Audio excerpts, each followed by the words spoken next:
চিন্তাসূত্রের পক্ষ থেকে সবাইকে স্বাগত। আজ 22শে জুন বাংলা সাহিত্য ও সাংবাদিকতার ইতিহাসে এক উজ্জ্বল নক্ষত্র কিংবদন্তি সাগরময় ঘোষের জন্মদিন আজ।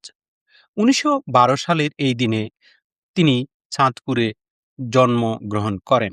সাগরময় ঘোষ শুধু একজন সম্পাদক ছিলেন না, তিনি ছিলেন বাংলা সাহিত্যের একজন নির্মাতা।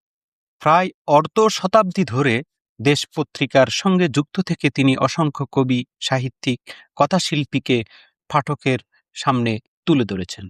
তার সম্পাদনার হাত ধরেই দেশ পত্রিকা বাংলা সাহিত্য চর্চার অন্যতম প্রধান আসরে পরিণত হয়। শান্তিনিকেতনের ছাত্র হিসেবে তিনি রবীন্দ্রনাথ ঠাকুরের প্রত্যক্ষ সান্নিধ্য লাভ করেছিলেন। রবীন্দ্রনাথ সম্পর্কে তার বিখ্যাত উক্তি, আমাকে যদি কেউ প্রশ্ন করে এই পৃথিবীতে জন্মে তুমি কি পেলে, আমার উত্তর রবীন্দ্রনাথ, রবীন্দ্রনাথ আর রবীন্দ্রনাথ।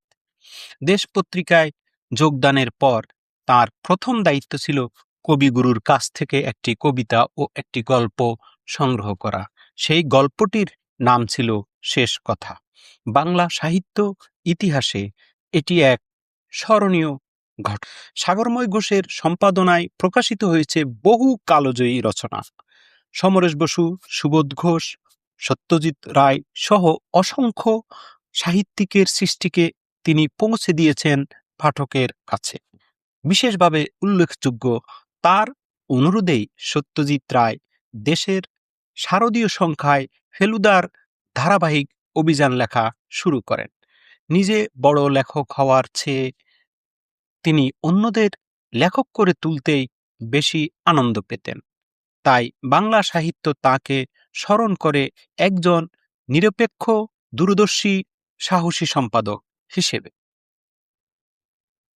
জন্মদিনে এই মহান সাহিত্য ব্যক্তিত্বের প্রতি জানাই গভীর শ্রদ্ধা ও কৃতজ্ঞতা। শুভ জন্মদিন সাগরময় ঘোষ।